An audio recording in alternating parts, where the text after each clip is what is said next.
Today we're going to make the Somali Dolce or the Somali cakes.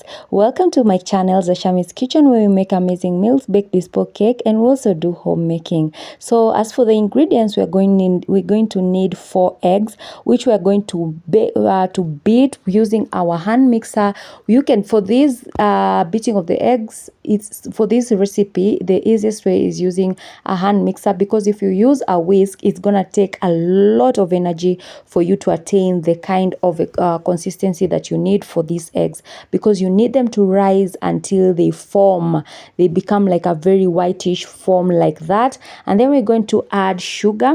As for the sugar, we are going to add, for me, for this recipe, I use 3/4 cup, but you can use, it depends with the type of sugar you want. For most people, they love a lot of sugar for this dolsho. And then we're gonna, so you can use 1 cup, 1 full cup, but for me, I just wanted that half a cup. So I melted my margarine, which you don't need to melt it, you can also use a vegetable oil. And then you're gonna add vanilla essence, or any essence. You can use coconut or any other essence or flavor that you want on your dolsho.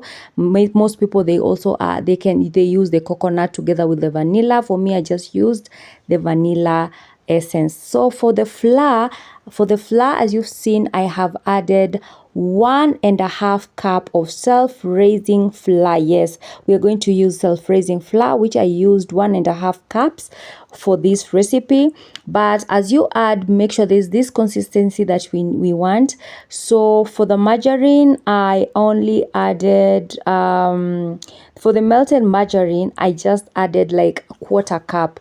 So these are the things that I'm going to use. As you've seen the dolsho, if you're in Nairobi and you have visited Isili, you have tasted this dolsho. They are very yummy, they are very fluffy, and then they are very, very tasty. So this is the shapes that I'm gonna use, the rectangular one, and then for this other one, the cupcake ones, I'm gonna use that shape direct, which I lined them with oil. I've just lined them, brushed them with oil inside so that the dolsho do not stick, they'll come out very easily. So I'll pour them inside, and then I'll pour inside the containers, and then I will bake at 180 degrees Celsius for only 20 to 25 minutes. Actually, it's 20 minutes, 15 to 20 minutes, because I set to 25, but they didn't get to 25 because you don't want to overbake them, sorry. So that is it.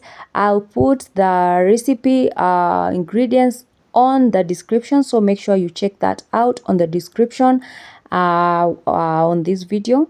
So make sure you check that out if you're keen on the description. But I've given you all the recipes, I mean all the ingredients on these as I was explaining the video. I'm doing it very fast because this is a short video. I didn't want it to become a very long video, since they are just it's a very simple recipe. So I baked this at 180 degrees for only 20 minutes, and that is how they turned out, guys. Very fluffy, remember, instead of using margarine or butter, you can just use vegetable oil, and that is how they turned out. But the important thing is make sure that you beat your eggs to high peaks, like you make sure that your eggs have risen, because we are depending on the eggs to rise, for the cake to rise and become very fluffy. So that is how they turned out, very nicely, very tasty. And you can serve them with milk. Mostly served with milk is the best, but you can also have them with tea, have them with coffee, or any drink that you'd like to serve them with. And that is it for today. This is how the recipe turned out. Let me know down in the comment section how you think this turned out. If you have another recipe, you can share it with me, and then I'll try it on this channel, because we learn each day. Look at how fluffy they are. Don't forget to subscribe, like, and share, and leave me a comment down below of how you think they turned out. Bye bye until the next one.